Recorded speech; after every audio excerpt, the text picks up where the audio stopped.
당신의 통장, 지금 얼마 남았습니까? 10년 후에도 괜찮을 자신 있습니까? 솔직히 말하겠습니다. 우리 세대는 속았습니다. 열심히 살면 노후는 보장된다는 거짓말에 은퇴 후 10년 저는 지옥을 봤습니다. 매일 소주 마시고 약 7개 먹고 통장 줄어드는 거 보며 불안에 떨었습니다. 아내와 싸웠고 자식 눈치 봤습니다. 그런데 2년 전 모든 걸 바꿨습니다. 지금은요? 완전히 다른 사람입니다. 어떻게 바뀌었을까요? 마지막에 65세에 받을 수 있는 혜택 적어두었습니다.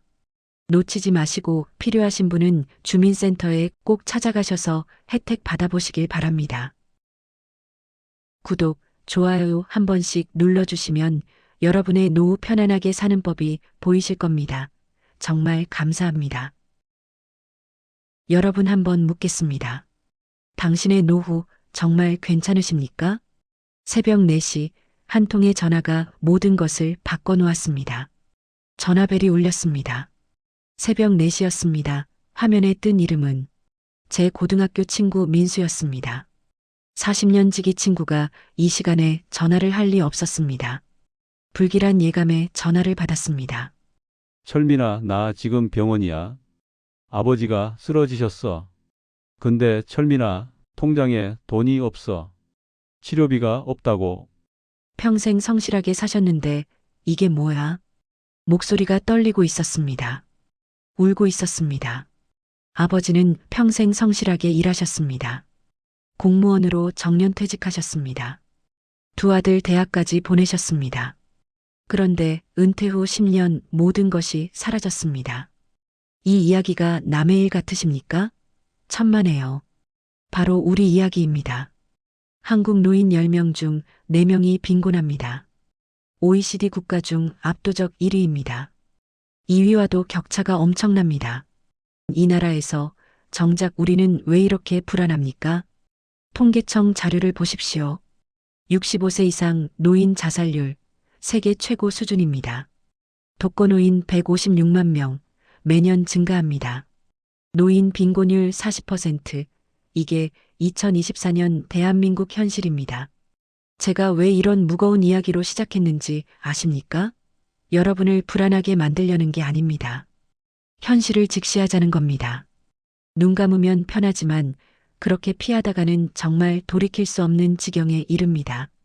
저는 올해 61세입니다. 은퇴한 지 1년 반 되었습니다. 대기업에서 30년 근무했습니다. 부장으로 퇴직했습니다.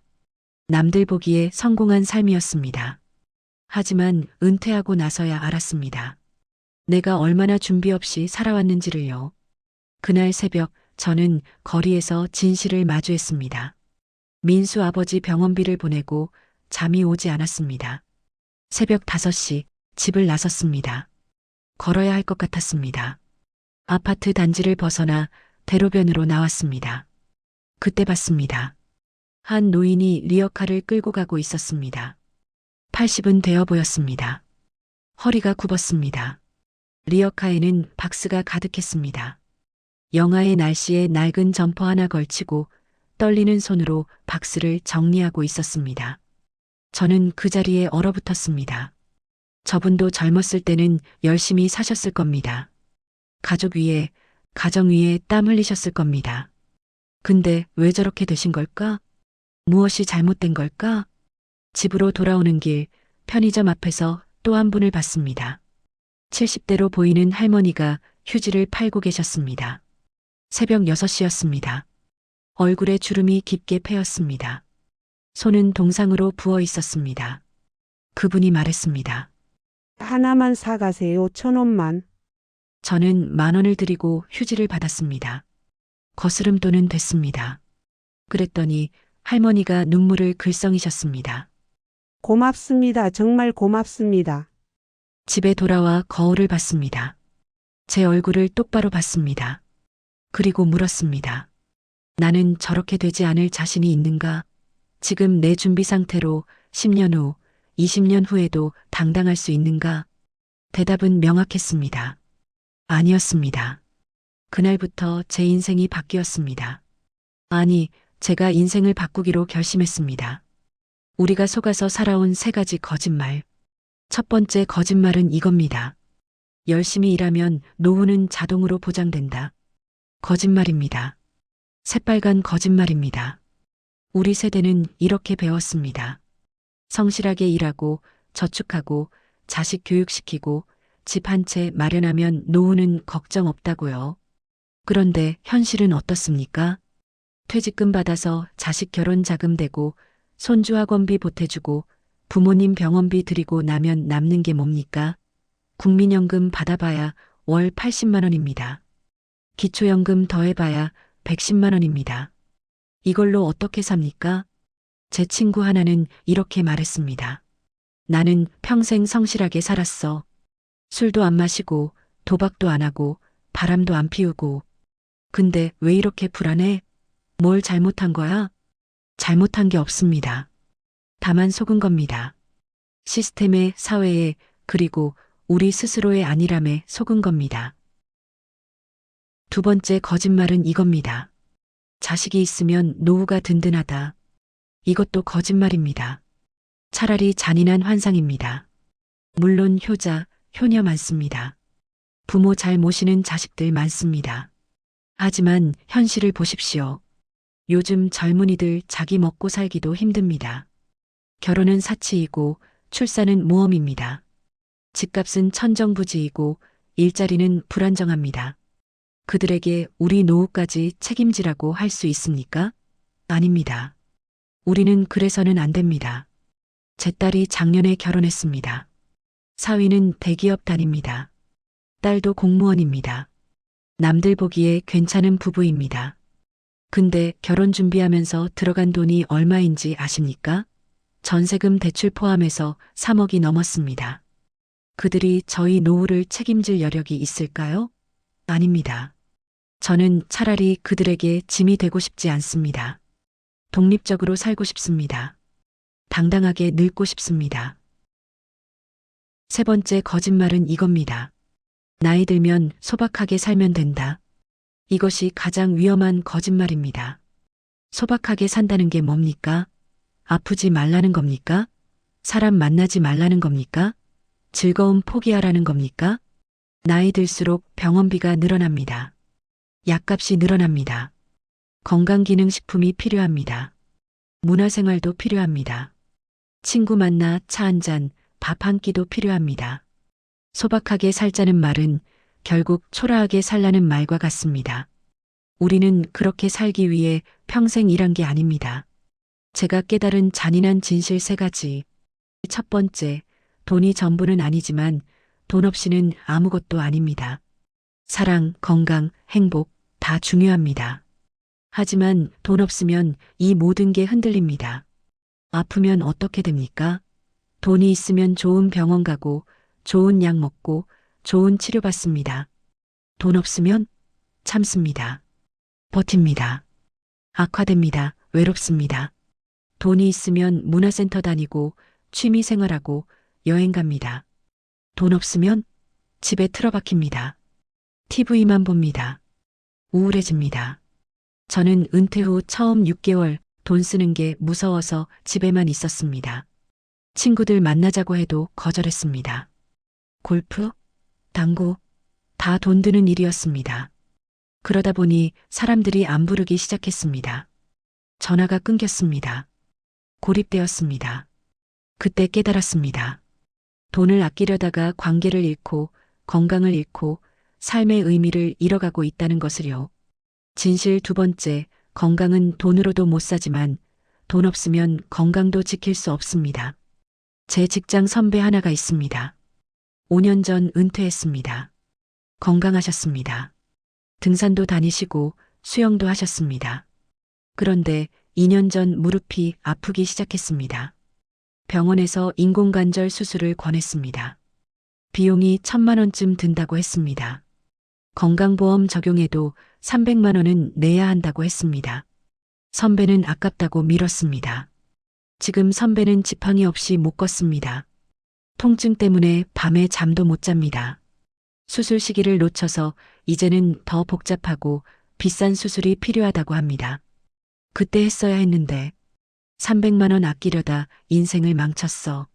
선배의 후회가 제 가슴을 찔렀습니다. 반대 경우도 봤습니다. 제 또 다른 친구는 은퇴 후 매일 아침 5시에 일어나 한강을 걷습니다.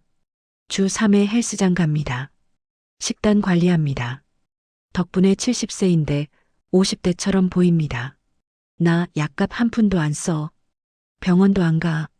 건강검진만 1년에 한 번. 돈? 헬스장 월 5만 원. 그게 내가 건강에 쓰는 전부야. 근데 이게 보험이야. 가장 확실한 노후 보험. 맞습니다. 건강이 최고의 재테크입니다. 아프면 돈도 쓰고 시간도 쓰고 마음도 쓰입니다. 건강하면 돈도 벌 수 있고 즐길 수도 있습니다. 진실 세 번째, 관계는 선택입니다. 모든 사람과 좋게 지낼 필요 없습니다. 이게 제일 중요한 깨달음입니다. 젊었을 때는 인맥이 재산이라고 배웠습니다. 그래서 명함 많이 모았습니다. 동창회도 열심히 나갔습니다. 친구 부탁 거절 못했습니다. 그런데 은퇴하고 나니 알겠더군요. 진짜 친구가 누군지. 명함 속 사람들 다 사라졌습니다. 직함 떨어지니 연락 끊겼습니다. 동창회, 자랑 경쟁장입니다.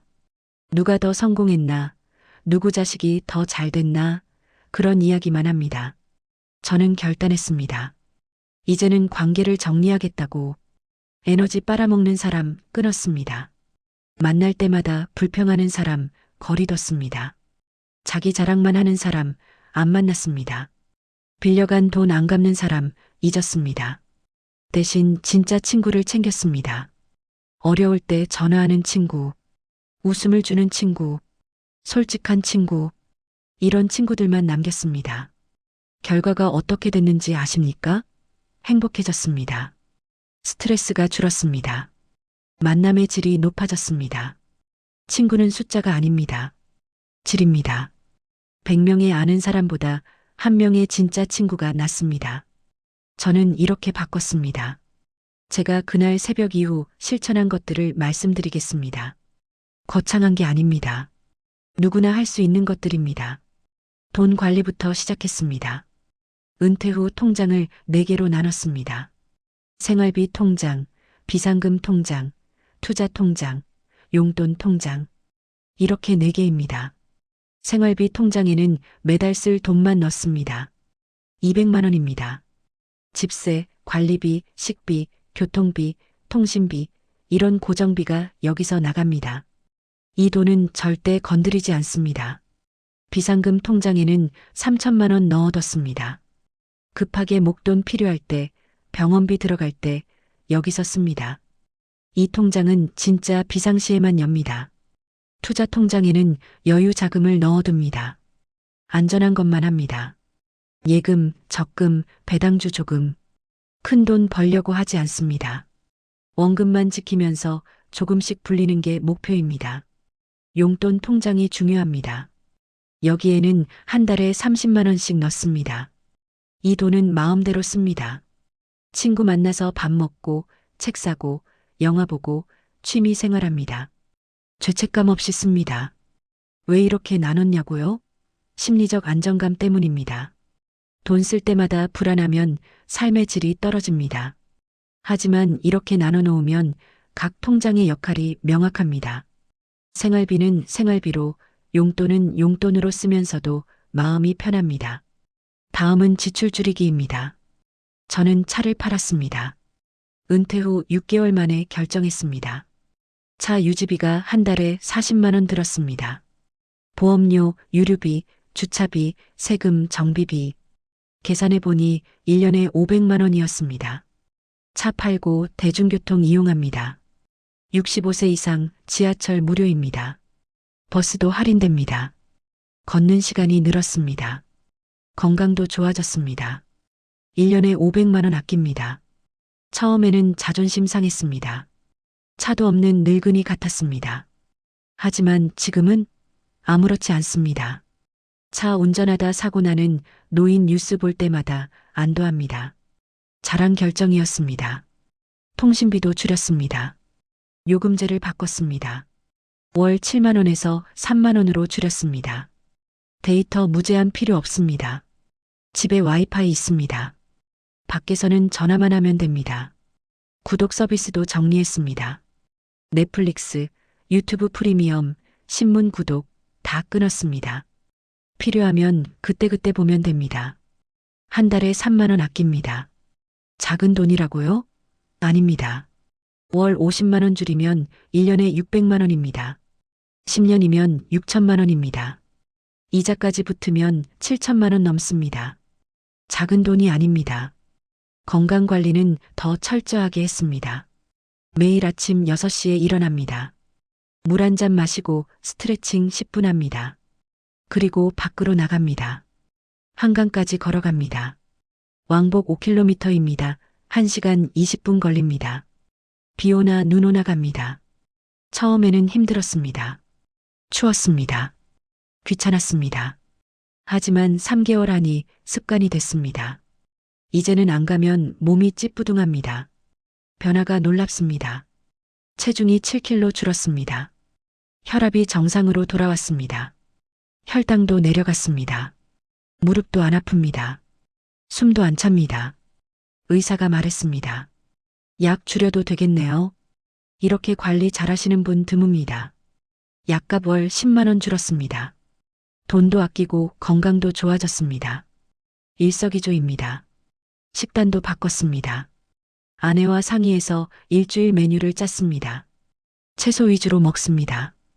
고기는 일주일에 3번, 생선은 2번. 나머지는 콩, 두부, 채소입니다. 과일은 제철 과일만 먹습니다. 비싼 수입 과일 안 삽니다. 사과, 배, 귤, 수박 이런 것들로 충분합니다. 외식도 줄었습니다. 한 달에 4번으로 정했습니다. 일주일에 1번.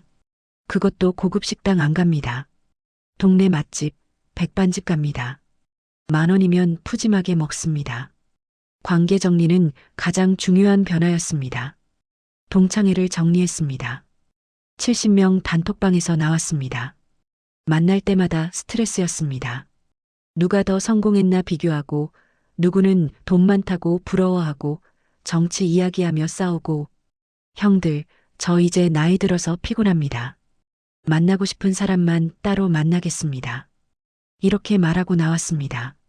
처음에는 배신자 취급받았습니다. 저 친구 왜 저래? 거만해졌네. 이런 말도 들었습니다. 그런데 한 달 지나니 어땠을까요?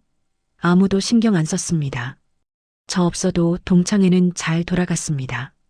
대신 진짜 친구 5명과 소모임을 만들었습니다.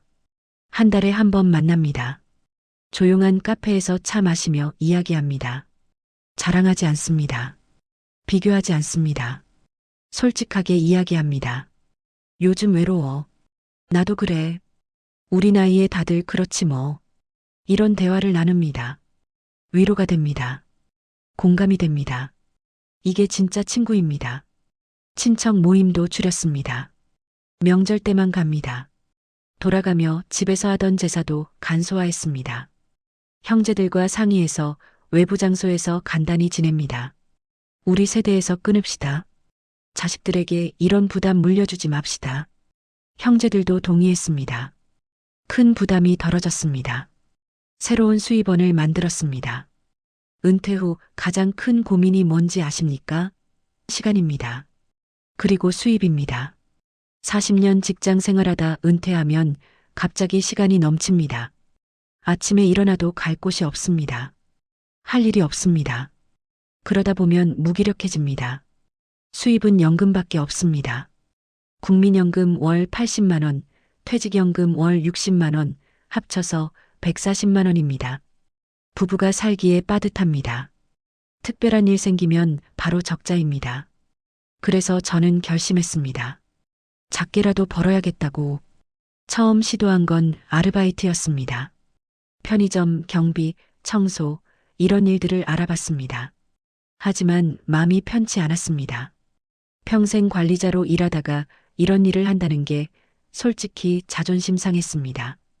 그러다 다른 길을 찾았습니다. 온라인이었습니다. 저는 평생 기계 관련 일을 했습니다. 설비 관리, 유지 보수, 이런 게 전문이었습니다. 이 지식을 활용하기로 했습니다. 유튜브 채널을 만들었습니다. 시니어 기계공예 생활 수리 팁, 이런 콘셉트입니다. 집에서 고장 난 것들 고치는 방법을 알려줍니다. 변기 수리, 형광등 교체, 문짝 조정, 수도꼭지 갈기, 이런 것들입니다. 처음에는 조회수 10회도 안 나왔습니다. 창피했습니다. 그만둘까 생각했습니다. 하지만 아내가 말했습니다. 당신 잘하는 거잖아요. 사람들이 필요로 하는 정보예요. 계속하세요. 6개월 계속했습니다. 매주 2개씩 영상 올렸습니다. 그러다 어느 날 조회수가 1만을 넘었습니다. 댓글이 달렸습니다. 와, 덕분에 수리비 10만 원 아꼈어요. 감사합니다. 이렇게 쉬운 거였네요. 정말 유용한 정보입니다. 기뻤습니다. 보람 있었습니다. 계속했습니다. 지금은 구독자 8만 명입니다. 매달 광고 수익이 나옵니다. 많지는 않습니다. 월 70만 원 정도입니다. 하지만 이게 큽니다. 연금에 더해지니 월 210만 원입니다. 여유가 생깁니다. 더 중요한 건 돈보다 보람입니다. 제가 가진 지식이 누군가에게 도움이 됩니다. 댓글 읽을 때마다 뿌듯합니다. 제 존재 가치를 느낍니다. 이게 돈보다 큽니다. 블로그도 시작했습니다. 네이버 블로그입니다. 유튜브에서 다룬 내용을 글로 정리합니다. 사진과 함께 자세히 설명합니다. 처음에는 방문자가 하루 10명이었습니다. 지금은 하루 3,000명입니다. 애드포스트 광고 수익이 월 30만 원 나옵니다. 유튜브와 합치면 월 100만 원입니다. 제 친구는 다른 방식으로 돈을 벌고 있습니다. 그는 평생 요리사였습니다. 은퇴 후 동네 문화센터에서 요리 강좌를 엽니다. 한 달에 8회, 회당 2시간, 수강료는 10만 원입니다. 수강생이 15명입니다. 월 150만 원 수입입니다. 재료비 빼면 100만 원 남습니다. 돈도 벌고 사람도 만나고 보람도 느낍니다. 또 다른 친구는 번역 일을 합니다. 영어를 잘합니다. 온라인 플랫폼에서 프리랜서로 일합니다. 많이는 못 벌지만 월 50만 원은 꾸준히 벌어옵니다. 중요한 건 이겁니다. 우리 나이에도 벌 수 있다는 겁니다. 육체 노동만이 답이 아닙니다. 우리가 평생 쌓은 지식, 경험, 기술이 있습니다. 이게 돈이 됩니다. 핵심은 이겁니다. 큰 돈 벌려고 하지 마십시오. 월 50만 원, 100만 원이면 됩니다. 이 정도만 추가로 벌어도 삶의 질이 확 달라집니다. 연금에 보태지면 여유가 생깁니다. 자식한테 손 안 벌리도 됩니다. 당당해집니다. 취미를 수익으로 바꾸는 법. 많은 분들이 말합니다. 취미 생활해야 행복하다고요. 맞습니다.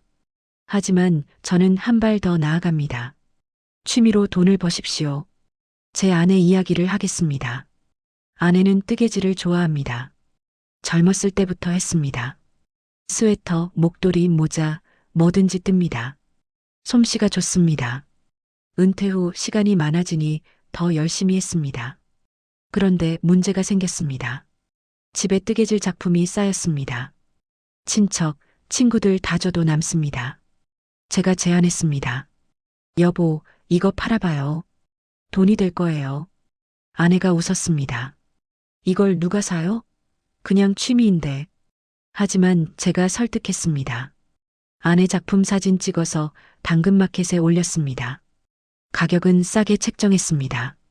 아기 모자 1만 원, 목도리 2만 원, 스웨터 5만 원. 반응이 뜨거웠습니다. 첫날 아기 모자 3개 팔렸습니다. 목도리 2개 팔렸습니다. 댓글이 달렸습니다. 너무 예뻐요. 손녀 선물로 샀어요. 백화점보다 질 좋고 싸네요. 또 만들면 연락 주세요. 아내가 신이 났습니다. 더 열심히 뜨기 시작했습니다. 주문이 들어왔습니다. 맞춤 제작 요청도 왔습니다. 지금은 어떻게 됐을까요? 아내는 한 달에 50만 원씩 법니다. 많은 돈은 아닙니다.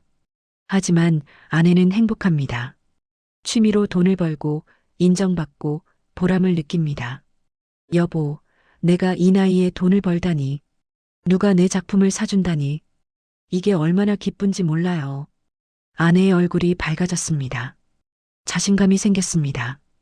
우울증 같던 게 사라졌습니다. 제 다른 지인은 사진이 취미입니다. 은퇴 후 카메라 하나 들고 전국을 다닙니다. 풍경 사진을 찍습니다. 아름답습니다. 제가 말했습니다. 이거 인스타그램에 올려보세요. 스마트 스토어에서 판매해보세요. 처음에는 거부했습니다. 내 실력이 어디 돈 받을 수준이에요? 하지만 해봤습니다. 인스타그램에 올렸습니다. 팔로워가 늘었습니다. 스마트 스토어에서 파일로 판매했습니다. 사진 한 장에 3,000원. 지금은 월 40만 원 법니다. 돈도 벌고 여행도 하고 취미도 즐깁니다. 일석삼조입니다. 또 다른 분은 글씨를 잘 씁니다. 서예를 배웠습니다. 은퇴 후 액자 글씨를 써서 팝니다. 주문 제작도 받습니다. 가와만사성, 소원성취 이런 문구를 아름답게 씁니다. 액자에 넣어 3만 원에 팝니다. 한 달에 15개 팔면 45만 원입니다. 정리하겠습니다. 취미가 있으십니까? 좋습니다. 그런데 한 발만 더 나가십시오. 그 취미로 돈을 버십시오. 부담 갖지 마십시오. 큰 돈 아닙니다. 월 30만 원, 50만 원이면 됩니다. 이게 주는 것이 뭔지 아십니까? 자존감입니다. 나도 아직 쓸모 있다는 느낌입니다. 누군가 내 것을 원한다는 기쁨입니다. 이게 돈보다 큽니다. 외로움과 싸우는 법. 돈 문제 해결했습니다. 건강 챙겼습니다. 그런데 남는 게 있습니다. 외로움입니다. 이게 제일 무섭습니다. 아프면 병원 가면 됩니다.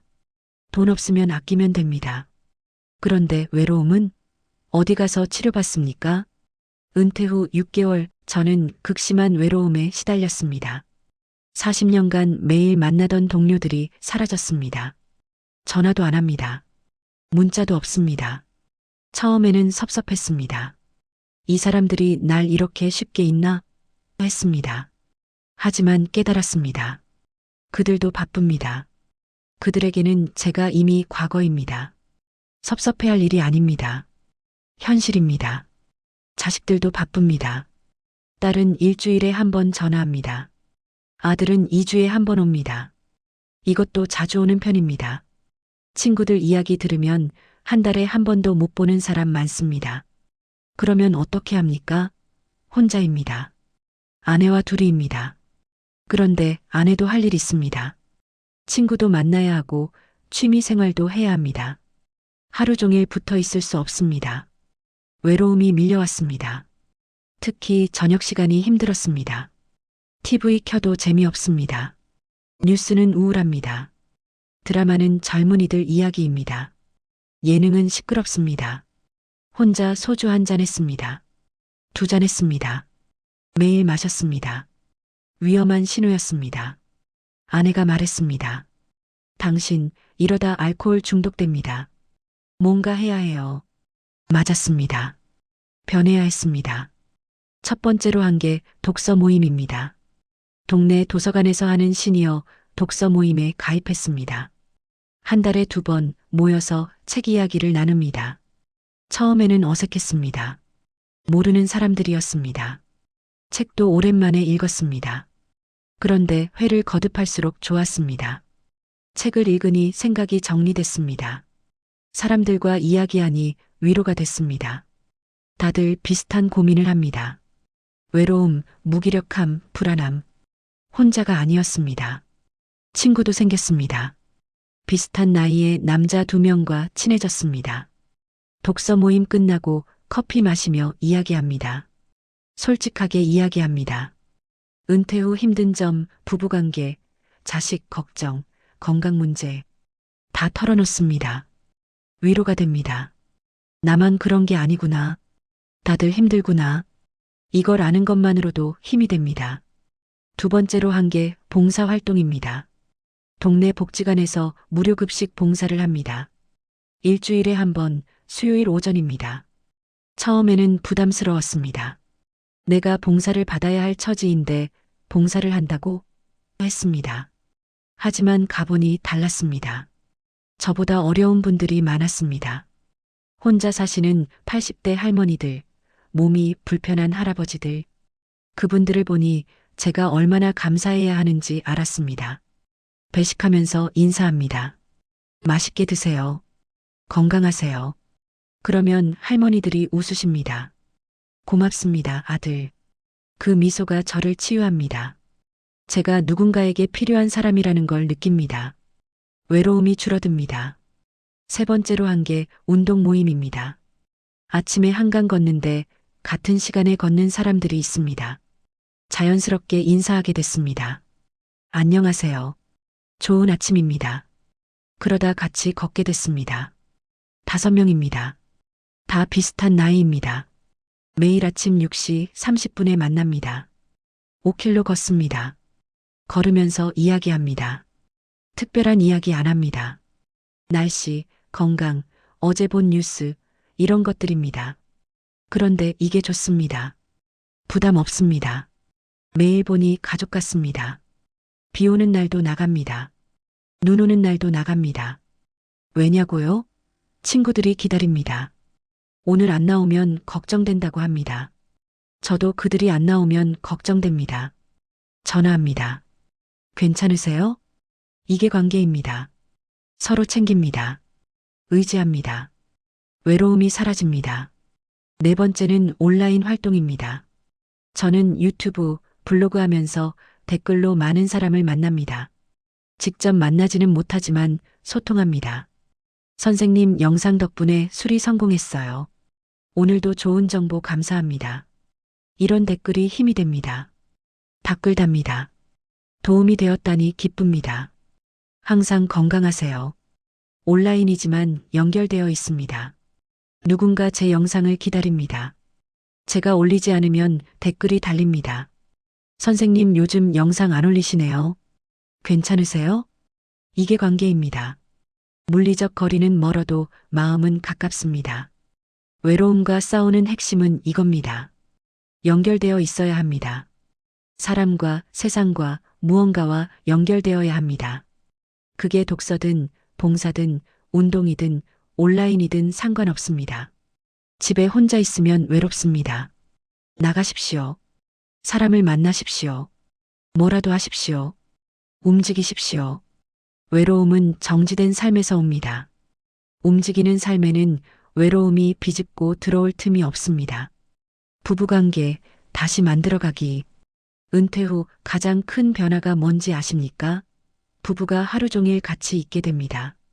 40년간 아침에 나가서 저녁에 들어왔습니다.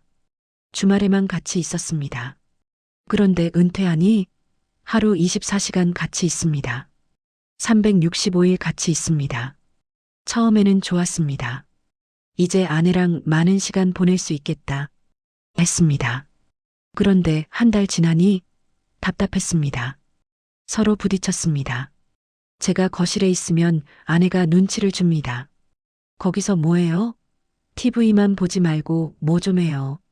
제가 부엌에 가면 여기 왜 와요? 방해돼요. 제가 방에 있으면 하루 종일 방에만 틀어박혀 있어요. 어디 있어도 눈치입니다. 뭘 해도 간섭입니다. 짜증이 났습니다. 아내도 짜증이 났습니다. 싸웠습니다. 사소한 일로 싸웠습니다. TV 리모컨, 에어컨 온도, 설거지, 청소, 다 싸움거리였습니다. 아내가 말했습니다. 당신 은퇴하고 나서 집이 지옥이 됐어요. 내 영역을 침범해요. 내 시간을 빼앗아요. 숨 쉴 공간이 없어요. 저도 억울했습니다. 나도 내 집이야. 왜 눈치를 봐야 해? 평생 일하다 왔는데 집에서조차 편하지 못해? 위기였습니다. 이대로 가면 황혼 이혼까지 갈 수 있었습니다. 실제로 제 친구 하나는 은퇴 2년 만에 이혼했습니다. 변해야 했습니다. 대화했습니다. 솔직하게 이야기했습니다. 여보, 우리 이러면 안 될 것 같아요. 서로 존중하고 공간을 줘야 할 것 같아요. 아내도 동의했습니다. 맞아요. 규칙을 만들어요. 우리가 만든 규칙은 이렇습니다. 첫째, 각자의 시간을 존중합니다. 아침에 제가 한강 갈 때 아내는 집에서 혼자 시간을 보냅니다. 아내가 친구 만나러 갈 때 저는 물어보지 않습니다. 각자 자유롭게 시간을 씁니다. 둘째, 집안일을 나눕니다. 설거지는 제가 합니다. 빨래는 아내가 합니다. 청소는 같이 합니다. 역할이 명확하니 싸울 일이 없습니다. 셋째, 일주일에 한 번은 데이트합니다. 금요일 저녁 둘이 외식합니다. 비싼 곳 안 갑니다. 동네 식당 갑니다. 중요한 건 함께하는 시간입니다. 넷째, 감사를 표현합니다. 고마워요. 수고했어요. 이런 말을 자주 합니다. 당연하게 여기지 않습니다. 다섯째, 서로의 취미를 존중합니다. 제가 유튜브 할 때 아내는 응원합니다. 아내가 뜨개질할 때 저는 칭찬합니다. 서로의 일에 관심을 갖습니다. 이렇게 하니 관계가 좋아졌습니다. 싸움이 줄었습니다. 웃음이 늘었습니다. 중요한 건 이겁니다. 40년 같이 살았다고 서로를 다 아는 게 아닙니다. 은퇴 후는 새로운 관계입니다. 새롭게 배워야 합니다. 새롭게 만들어가야 합니다. 아내는 제 소유물이 아닙니다. 독립적인 인간입니다. 저도 마찬가지입니다. 서로 존중해야 합니다. 공간을 줘야 합니다. 그래야 오래같이 있을 수 있습니다. 제 친구는 아내와 매일 아침 산책합니다. 손잡고 걷습니다. 보기 좋습니다. 제가 물었습니다. 비결이 뭐예요? 친구가 말했습니다. 매일 사랑해 말해요. 그리고 아내 말을 경청해요. 끝까지 들어줘요. 조언하지 않아요. 그냥 들어줘요. 그게 전부예요. 간단하지만 어렵습니다. 하지만 중요합니다. 노년의 가장 큰 자산은 배우자입니다. 이 관계를 잘 유지해야 합니다. 자식과의 거리, 적당히 두기. 자식 문제도 중요합니다. 많은 시니어 분들이 자식 때문에 힘들어합니다. 제 친구 하나는 딸 집에 들어가 살았습니다. 외손주 돌봐주려고요. 처음에는 좋았습니다. 손주도 보고 딸도 돕고. 그런데 1년 지나니 지옥이었습니다. 사위와 부딪혔습니다. 생활 방식이 달랐습니다. 육아 방침도 달랐습니다. 딸은 중간에서 힘들어했습니다. 친구는 눈치 보며 살았습니다. 결국 나왔습니다. 1년 반 만에 자기 집으로 돌아왔습니다. 차라리 혼자 사는 게 낫더라. 눈치 보며 사는 건 정말 힘들더라. 저도 비슷한 유혹이 있었습니다. 딸이 출산하고 나서 와서 도와달라고 했습니다. 아내가 가려고 했습니다. 제가 말렸습니다. 우리가 가면 우리도 힘들고 애들도 힘들어. 돈으로 도와주자. 산후도우미 비용 우리가 대자. 딸이 섭섭해했습니다. 하지만 설명했습니다. 우리가 가면 너희 부부 생활에 방해가 돼. 너희는 너희 방식대로 살아야 해. 우리는 필요할 때만 잠깐 가서 도울게. 지금 생각해도 잘한 결정입니다. 딸네 가족은 그들만의 리듬으로 살고 있습니다. 우리는 일주일에 한 번 놀러 갑니다. 손주 보고 밥 먹고 돌아옵니다. 서로 편합니다. 자식과의 거리, 이게 중요합니다. 너무 가까우면 부딪힙니다. 너무 멀면 서먹합니다. 적당한 거리가 필요합니다. 제 원칙은 이렇습니다. 첫째, 자식 인생에 간섭하지 않습니다. 그들이 선택합니다. 제가 조언할 수는 있지만 결정은 그들 몫입니다. 둘째, 경제적으로 독립합니다. 자식한테 손 벌리지 않습니다. 제 생활비는 제가 해결합니다. 대신 자식한테도 과도하게 주지 않습니다. 셋째, 정기적으로 만나되 부담 주지 않습니다. 일주일에 한 번 또는 2주에 한 번. 그들이 바쁘면 한 달에 한 번도 괜찮습니다. 넷째, 손주 육아에 개입하지 않습니다. 도움 요청하면 도와주되 제 방식을 강요하지 않습니다. 요즘 육아는 예전과 다릅니다. 존중합니다. 다섯째, 칭찬과 격려를 아끼지 않습니다. 잘하고 있어. 훌륭해. 자랑스러워. 이런 말을 자주 합니다. 잔소리는 줄이고 칭찬은 늘립니다. 이렇게 하니 관계가 편해졌습니다. 자식들도 편하게 연락합니다. 부담 없이 만납니다. 오히려 더 자주 만나게 됐습니다. 자식은 내 소유가 아닙니다. 독립된 인격체입니다. 그들의 인생은 그들 것입니다. 저는 그저 응원하는 사람입니다. 필요할 때 도와주는 사람입니다. 이 역할을 받아들이니 마음이 편해졌습니다. 죽음을 준비하는 법. 무거운 이야기입니다. 하지만 피할 수 없습니다. 우리는 늙고 있습니다. 죽음이 가까워지고 있습니다. 많은 사람이 죽음을 두려워합니다. 피하고 싶어 합니다. 생각하고 싶지 않아 합니다. 하지만 저는 생각합니다. 준비합니다. 작년에 제 고등학교 선배가 돌아가셨습니다. 갑자기였습니다. 심근경색이었습니다. 67세였습니다.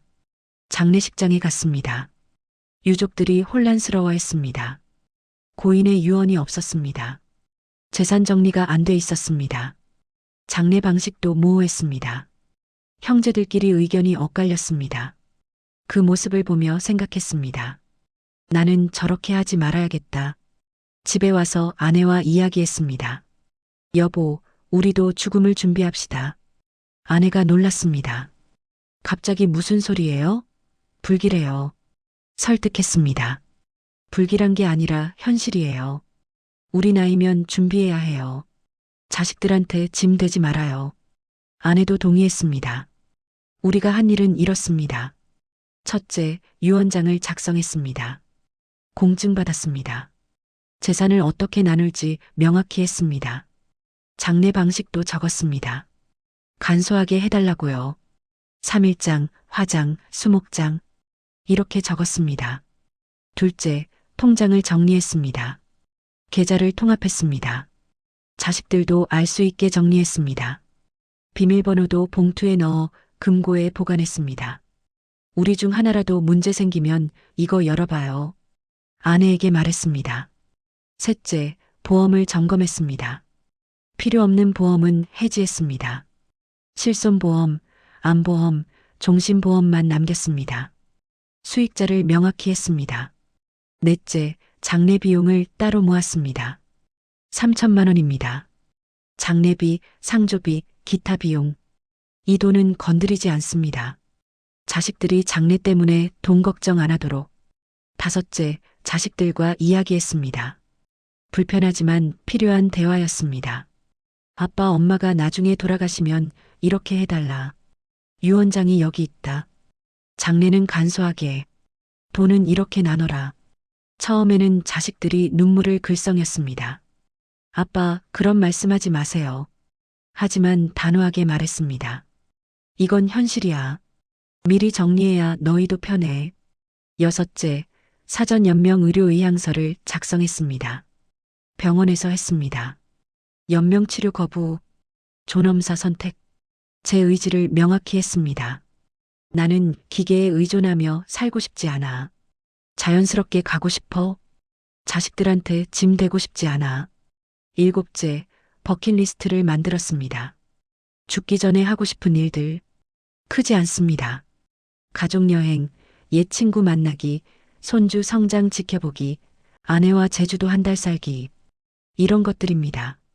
하나씩 실행하고 있습니다. 작년에 가족여행 다녀왔습니다. 강원도로 2박 3일.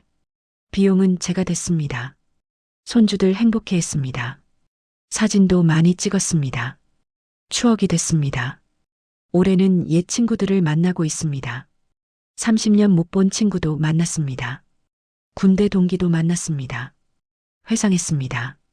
웃었습니다. 우리 다시 만나서 정말 좋다. 내년에는 아내와 제주도 한 달 살기 할 예정입니다. 펜션 예약했습니다. 1월 한 달. 조용히 지낼 겁니다. 산책하고, 바다 보고, 책 읽고, 여유롭게 죽음을 준비한다는 게 우울한 일이 아닙니다. 오히려 삶을 더 소중히 여기게 됩니다. 오늘을 더 충실히 살게 됩니다. 언젠가는 끝이 온다는 걸 아니까 지금을 낭비하지 않게 됩니다. 제 친구는 말합니다. 죽음을 생각하니 매일이 선물 같더라. 아침에 눈 뜨는 것도, 밥 먹는 것도, 산책하는 것도 다 감사해. 맞습니다. 죽음을 직시하면 삶이 더 선명해집니다. 정부 지원제도, 제대로 활용하기. 많은 시니어 분들이 모릅니다. 정부에서 주는 혜택들을 신청 안 하면 못 받습니다. 알아야 받습니다. 저도 몰랐습니다. 은퇴 후 1년 동안 아무것도 신청 안 했습니다. 그러다 우연히 복지관에서 교육을 들었습니다. 깜짝 놀랐습니다. 이렇게 많은 혜택이 있었다니. 기초연금부터 신청했습니다. 65세 이상, 소득 하위 70% 해당되면 받습니다. 한 달에 최대 30만 원 넘게 받습니다. 부부 합치면 50만 원 가까이 됩니다. 저는 조건이 됐습니다. 주민센터 가서 신청했습니다. 서류 복잡했지만 직원이 도와줬습니다. 한 달 후 통장에 입금됐습니다. 32만 원. 작지 않은 돈입니다. 교통비 지원도 받았습니다. 65세 이상 지하철 무료, 버스 할인. 이거 활용 많이 합니다. 차 팔고 대중교통 이용하니 1년에 수백만 원 절약됩니다. 문화누리 카드도 발급받았습니다. 1년에 13만 원 충전됩니다. 공연, 영화, 책, 스포츠 시설 이용할 수 있습니다. 아내랑 영화 보고 공연 봅니다. 문화생활 하는데 큰 도움입니다. 전기요금 할인도 받습니다. 65세 이상 독거노인이나 저소득층 해당되면 받습니다. 저는 해당 안 되지만 친구 중에 받는 사람 있습니다. 한 달에 2만 원 정도 할인됩니다. 난방비 지원도 있습니다. 겨울철 에너지 바우처, 저소득층 대상입니다. 조건 되면 꼭 신청하십시오. 건강검진도 무료입니다. 2년에 한 번 국가건강검진 받습니다. 암검진도 포함됩니다. 꼭 받으십시오. 조기 발견이 중요합니다. 치매 검진도 무료입니다. 보건소에서 합니다. 1년에 한 번 받습니다. 치매는 조기 발견이 중요합니다. 부끄러워하지 마시고 꼭 받으십시오. 독감 예방접종도 무료입니다.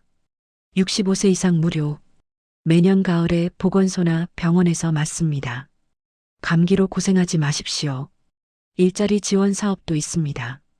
노인 일자리 사업, 공익형, 사회서비스형, 시장형이 있습니다. 급여는 적지만 용돈벌이에는 도움됩니다. 저는 신청 안 했습니다. 유튜브로 보니까요. 하지만 친구 하나는 공원 관리 일자리 신청해서 하고 있습니다. 한 달에 50만 원 받습니다. 건강도 챙기고 돈도 벌고 좋다고 합니다. 법률 상담도 무료입니다.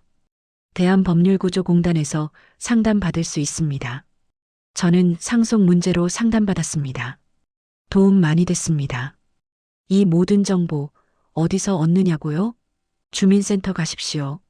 복지 담당 공무원과 상담하십시오. 친절하게 알려줍니다. 해당되는 혜택 다 찾아줍니다. 복지관도 활용하십시오. 무료 강좌 많습니다. 요가, 댄스, 노래, 서예, 컴퓨터 다양합니다. 친구도 만들고 배우기도 하고 일석이조입니다. 도서관도 가십시오. 무료입니다. 조용합니다. 책도 읽고 신문도 보고 좋습니다. 요즘 도서관 시설 좋습니다. 카페 갔습니다. 정리하겠습니다. 정부 지원 많습니다. 하지만 알아서 주지 않습니다. 신청해야 받습니다. 부끄러워하지 마십시오. 우리가 낸 세금으로 만든 제도입니다. 당당히 받으십시오. 디지털 시대 뒤처지지 않는 법. 솔직히 말하겠습니다. 스마트폰, 컴퓨터, 이거 어렵습니다. 우리 세대에게는 외계어 같습니다. 저도 처음에는 포기했습니다. 나이 들어서 뭐 배워. 그냥 전화만 하면 되지. 했습니다. 하지만 세상은 바뀌었습니다. 디지털 못하면 살기 힘듭니다. 은행 가려면 예약해야 합니다. 앱으로. 식당 줄 서는 것도 앱으로. 버스 시간 확인하는 것도 앱으로. 병원 예약도 앱으로. 모든 게 디지털입니다. 저는 결심했습니다. 배우자고. 늦었지만 시작하자고. 복지관에서 스마트폰 교육 받았습니다. 3개월 과정 일주일에 2번. 선생님이 천천히 가르쳐 줬습니다. 기본부터 배웠습니다. 문자 보내기, 사진 찍기, 카카오톡 사용하기. 하나씩 따라했습니다. 처음에는 답답했습니다. 손이 안 따라줬습니다. 잊어버렸습니다. 하지만 포기 안 했습니다. 집에서 혼자 연습했습니다. 딸한테 물어봤습니다. 유튜브로도 배웠습니다. 시니어 스마트폰 사용법 검색하면 친절한 영상 많습니다. 3개월 후 달라졌습니다. 카카오톡 능숙하게 합니다. 사진 찍어서 보냅니다. 인터넷 검색합니다. 날씨 확인하고 지도 보고 뉴스 읽습니다. 은행 앱도 깔았습니다. 통장 조회, 계좌 이체 다 합니다. 은행 안 가도 됩니다. 편합니다. 배달 앱도 깔았습니다. 배달의 민족. 처음에는 무서웠습니다. 이거 잘못하면 어쩌지? 했습니다. 하지만 해봤습니다. 생각보다 쉬웠습니다. 이제는 자주 시킵니다. 치킨, 중국 음식, 피자. 비 오는 날밖에 안 나가도 됩니다. 유튜브는 제 삶을 바꿨습니다. 볼 것이 무궁무진합니다. 다큐멘터리, 요리, 운동, 수리, 여행. 모든 게 있습니다. TV보다 재밌습니다. 그리고 제가 유튜브를 직접 하게 됐습니다. 처음에는 상상도 못했습니다. 내가 유튜브를 했습니다. 하지만 배웠습니다. 영상 찍는 법, 편집하는 법, 업로드하는 법. 하나씩 배웠습니다. 시간 걸렸습니다. 실수도 많았습니다. 하지만 해냈습니다. 지금은 제 채널이 있습니다. 구독자 8만 명입니다. 댓글도 받습니다. 수익도 납니다. 디지털 배우지 않았으면 불가능했을 일입니다. 제 친구는 인스타그램 합니다. 여행 사진 올립니다. 팔로워 2만 명입니다. 또 다른 친구는 블로그 합니다. 요리 레시피 올립니다. 하루 방문자 1000명입니다. 우리 나이에도 디지털 할 수 있습니다. 늦지 않았습니다. 두려워하지 마십시오. 시작하는 법 알려드리겠습니다. 첫째, 복지관이나 도서관 교육 신청하십시오. 무료입니다. 선생님이 천천히 가르쳐 줍니다. 모르면 100번 물어보십시오. 부끄러워하지 마십시오. 둘째, 자식이나 손주한테 배우십시오. 젊은이들은 디지털 네이티브입니다. 그들에게는 쉽습니다. 할아버지한테 좀 가르쳐줘. 하십시오. 기꺼이 도와줍니다. 셋째, 유튜브 활용하십시오. 시니어 스마트폰, 노인 컴퓨터, 이런 키워드로 검색하십시오. 친절한 영상 많습니다. 반복해서 보십시오. 넷째, 포기하지 마십시오. 어렵습니다. 답답합니다. 하지만 계속하십시오. 한 달, 두 달, 세 달 하다 보면 됩니다. 다섯째, 친구들과 함께 하십시오. 혼자 배우면 외롭습니다. 친구들과 스터디 그룹 만드십시오. 서로 가르쳐주고 배우십시오. 디지털 배우면 세상이 넓어집니다. 정보가 많아집니다. 소통이 늘어납니다.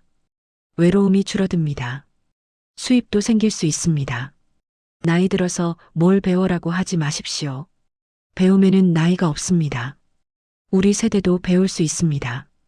변할 수 있습니다. 건강, 약이 아니라 생활 습관입니다. 제가 가장 강조하고 싶은 부분입니다. 건강. 우리 세대 보십시오. 약봉지 들고 다닙니다. 혈압약, 당뇨약, 고지혈증약, 관절약. 하루에 10알 넘게 먹는 사람 많습니다. 저도 그랬습니다. 은퇴할 때 약이 7종류였습니다. 아침에 4알, 저녁에 3알. 약값만 한 달에 10만 원 넘었습니다. 의사가 말했습니다. 이제 평생 먹어야 합니다. 당뇨, 고혈압은 완치가 없습니다. 관리만 할 뿐입니다. 절망적이었습니다. 평생 약을 먹어야 한다고? 이게 삶인가? 그런데 친구 하나가 달랐습니다. 70세인데 약을 하나도 안 먹습니다. 건강검진 결과도 정상입니다. 물었습니다. 비결이 뭐야? 친구가 말했습니다. 운동이야. 그리고 식단. 이 두 가지야. 반신반의했습니다. 그게 되겠어? 의사도 약 먹으라는데. 친구가 말했습니다. 해봐. 3개월만 변화 없으면 그만둬. 시작했습니다. 매일 아침 걷기, 식단 바꾸기, 술, 담배 끊기 3개월 실천했습니다. 결과는 놀라웠습니다. 혈압이 내려갔습니다. 150에서 130으로 혈당도 내려갔습니다. 공복 혈당 130에서 100으로 체중도 7kg 줄었습니다. 의사가 놀랐습니다. 무슨 일이에요? 약을 잘 드셨나요? 말했습니다. 아니요. 운동하고 식단 바꿨습니다. 의사가 웃었습니다. 좋아요. 약을 줄여봅시다. 약이 7종류에서 4종류로 줄었습니다. 6개월 후에는 2종류로 줄었습니다. 지금은 1종류만 먹습니다. 혈압약 하나만. 제가 뭘 했는지 구체적으로 말씀드리겠습니다. 운동은 이렇게 했습니다. 매일 아침 6시 기상, 물 한 잔, 스트레칭 10분, 밖으로 나가서 5km 걷기, 빠르게 걷습니다. 땀이 날 정도로 1시간 20분 걸립니다. 집에 와서 아침 먹기 전에 맨몸 운동 10분, 스쿼트 20개, 푸시업 10개, 플랭크 30초. 이게 전부입니다.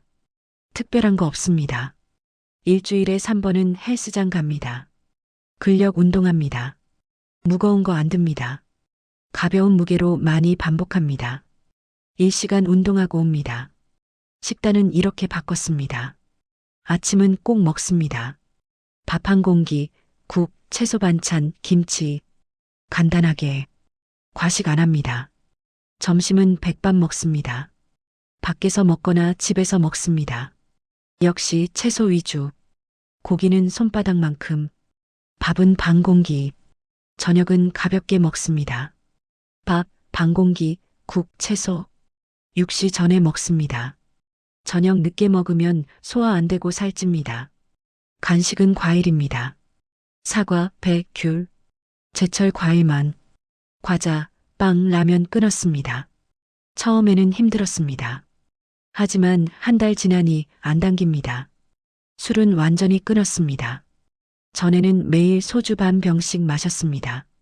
그게 문제였습니다. 끊으니 체중 빠지고 혈압 내려가고 숙면 취합니다. 담배도 끊었습니다. 40년 피웠습니다. 끊기 힘들었습니다. 하지만 해냈습니다. 금연 클리닉 도움받았습니다. 3개월 고생했지만 성공했습니다. 물을 많이 마십니다. 하루 1.5리터. 수시로 마십니다. 커피는 하루 한 잔. 탄산음료는 안 마십니다. 잠을 충분히 잡니다. 밤 10시 취침, 아침 6시 기상. 8시간 잡니다. 낮잠도 20분 잡니다. 점심 먹고 소파에서 20분만. 길게 자면 밤에 못 잡니다. 스트레스 관리합니다. 명상합니다. 하루 10분.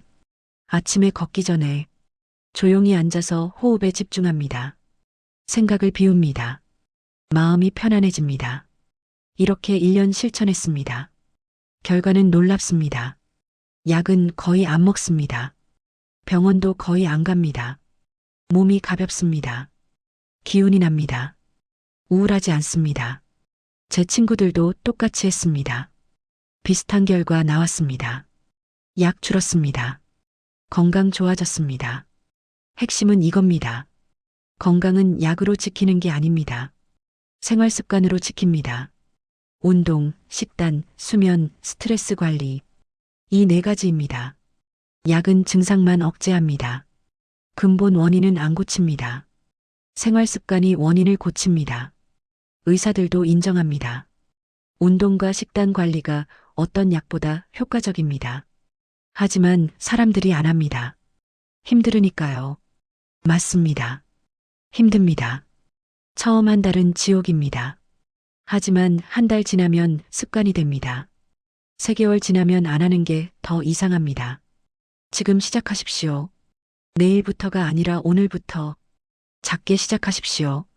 하루 30분 걷기, 밥 한 숟가락 덜 먹기. 이것만으로도 시작입니다. 건강을 잃으면 모든 것을 잃습니다. 돈이 있어도 쓸 수 없습니다. 여행 가고 싶어도 못 갑니다. 손주 안아주고 싶어도 못 합니다. 건강이 최고의 재산입니다. 지금 투자하십시오. 운동하는 일시간이 아까우십니까? 병원에서 하루 종일 기다리는 게 더 아깝습니다. 지금 이 순간 당신이 해야 할 일, 긴 이야기 했습니다. 이제 정리하겠습니다. 우리는 인생의 마지막 막을 향해 가고 있습니다. 이건 부정할 수 없는 사실입니다. 슬프지만 현실입니다. 그렇다면 어떻게 살 것입니까? 두려워하며 살 것입니까? 후회하며 살 것입니까? 아닙니다. 당당하게 삽시다. 준비된 사람으로 삽시다. 행복한 노년을 만듭시다. 제가 여러분께 드리는 구체적인 행동 계획입니다. 오늘부터 실천하십시오.